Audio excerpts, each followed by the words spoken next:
Welcome back. Today I am going to talk about an American adventure thriller film called Beyond the Reach. Released in the year 2014.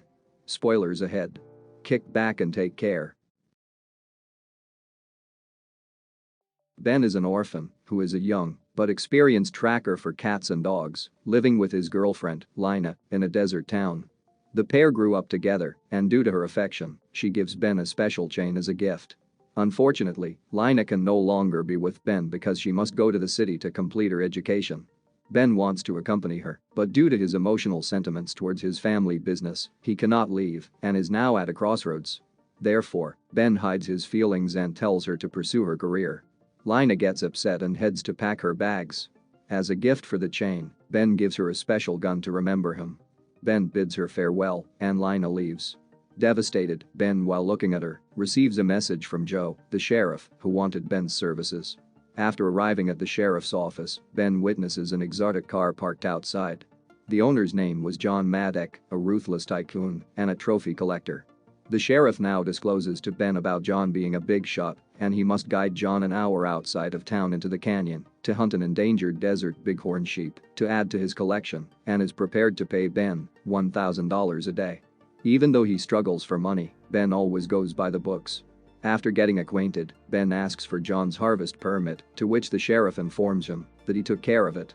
John has modified his own vehicle worth $500,000 to travel through rough terrain and uses an imported Steyr Scout 308 with advanced features, impressing Ben. Moving along, Ben and John ride to the desert. Ben, while looking at Lina's photo, gets John's attention and shares their story with him. After listening, John sympathizes with Ben's situation. John, who insures his client's finances, gets a call from a satellite phone finalizing a deal for his company, which could make him earn billions. Later on, they arrived at the stopping point. At night, they built a campfire and started chatting about each other's lives. As the morning came, they started to walk to the rocky hill which is usually inhabited by the desert sheep. However, it was during this time that John caused Ben to feel peculiar, in which he started discharging his rifle randomly. Subsequent to seeing this, Ben realized that John was an amateur who does not follow the principles of the game. What's more, when requested for the hunting permit, John instead offered Ben a couple of dollars to keep mum. Ben, who is a man of ethics, caved under pressure, realizing that some extra dollars could help him, as well as the family business, and hesitantly took the money. As a result, Ben decides to accompany John and finish the job quickly. Up until this point, all is well, and there have been no huge issues between the two sides. However, that didn't last long. John kept on overlooking Ben's signs, and when he saw a shadow, John eagerly shot at something. As a matter of fact, John gladly thought that things were not as hard as it seemed and rushed to check his prize. However, what he shot was not the sheep but an elderly person. John becomes devastated and overwhelmed for taking the life of a human being. Ben checks up on the guy and realizes that the elderly man is Charlie. He was a close friend of Ben, and after seeing him dead, he became shook up and unbalanced. More specifically, Charlie is a loner who goes out each day looking for random things around the canyon. Ben informs John to help him take his body to town. John hands him his car keys and hurries to get his car. Even though it was an accident, John cannot afford to lose the big deal he made earlier. So, in order to secure the deal and for the future of his company, he cunningly takes Ben's rifle and shoots at Charlie's body again. Ben becomes stunned hearing another gunshot, and after reaching, he asks John what happened. John now tells him that there are 2 bullets in Charlie's body now and demands Ben to keep silent about it. John also says that since Charlie is a nobody, no one will know what happened and they can conveniently forget about it. If not, Ben will also end up in jail for the rest of his life and blackmails him. Ben becomes flabbergasted with the outcome and is speechless. But John offers him a deal that if he does what he says, he could take care of his education and be with Lina, and a job that pays him $300,000. With much hesitation, Ben, with no other option, shakes his hand and agrees to it. After taking Charlie's body to the ground, he was buried and stacked with various rocks. John and Ben proceed to the car and pretend as if nothing has happened. On the contrary, Ben didn't actually consent to the deal, and he now attempts to give a signal with his gadget. However, tragically, John learns about it, and the specialized gadget was obliterated right away. From here onward, Ben should follow all orders made by John without question. Beginning from removing his shirt, jeans, shoes, and all the gear he was wearing. He had to head back home, which is 100 miles away, with practically no food or water. John realizes that he didn't have to kill Ben, and his plan was to make Ben go insane and die of thirst, which would also seem believable to the sheriff of the county. As time went by, Ben kept on following the power shaft that lined the region. Meanwhile, John keeps a look at him from a distance. Ben looks at the number of each power line, and he quickly runs to a different path at that point. John doesn't understand what's going on and takes it lightly. Eventually, Ben jumps into an opening in the desert. John cannot see Ben anywhere and feels outsmarted and follows him. Ben navigates through the opening and finds a hole leading somewhere. Ben removes the rocks and quickly gets inside and kicks the support above to shut the opening. Fortunately, this opening is another way to enter Charlie's lair. After arriving, John looks at the place and feels suspicious of some dust around a particular area. In this space, Ben quickly exploited a few things that he could utilize, and furthermore, he finds a map of the desert that Charlie had drawn. Sadly, Ben's accurate location was acknowledged by John using his binoculars. John carefully enters the lodge with his gun and hears a sound of a person inside. Ben tries to hide, but John sees a box full of explosive dynamites and intentionally tossed some explosives to lure him out. Ben tries to defuse it, but seeing that time is running out, he quickly jumps out. John sarcastically congratulates Ben for his effort and demands him to remove his shoes and prompts him to continue walking.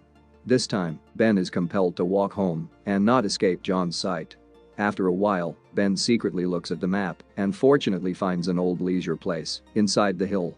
John follows Ben, but he now quickly starts climbing the rocks and gets inside. Ben rips open the couches and bandages his feet.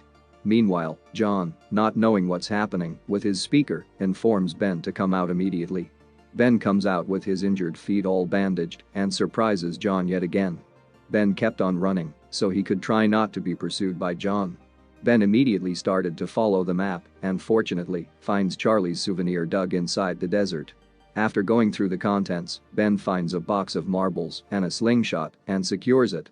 Ben also finds a gallon of water nearby, dug by Charlie in case of an emergency. Ben becomes delighted seeing it, and while drinking, John purposely shoots at the gallon several times and now has the upper hand. John now prepares a drink and relaxes on a chair, witnessing his cruelty.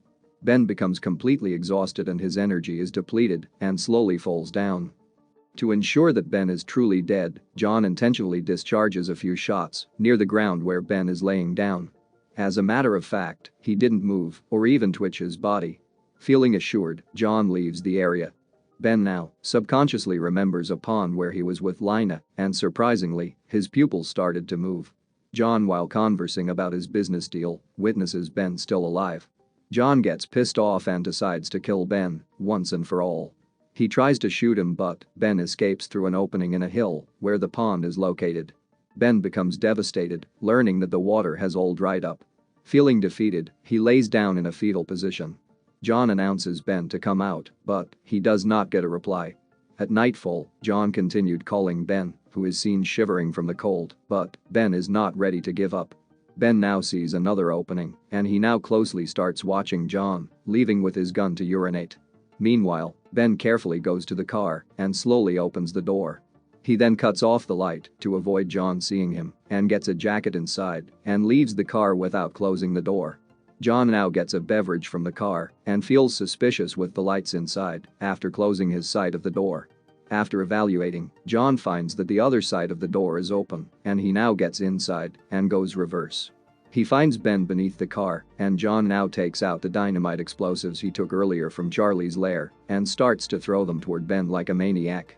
While reloading his gun, Ben took a leap of faith and fortunately knocked John unconscious with the slingshot and marbles. In the morning, John is seen tied up tightly, whereas Ben is enjoying a drink and a sandwich. John tries to negotiate with Ben and offers him $1 million, but having gone through hell, Ben dismisses his plea and takes him to the sheriff's office. Ben informs Joe about Charlie and says that his body is in the car. John, with no other option, asks for his right to a phone call. Joe, after interrogating John and Ben, realizes that the story aligns and Ben is innocent. While checking out John's extravagant lifestyle and businesses in the internet, shockingly, John, who was using the washroom, actually called his accomplices earlier for a helicopter. Ben listens to the sound of the helicopter and rushes outside to catch John, but he escapes with everyone looking. Later that day, after a near-death experience, he decides to meet Lina and decides to spend the rest of their lives together. Later at night, John finds Ben's car parked outside. He breaks into the apartment and finds Ben and his girlfriend sleeping.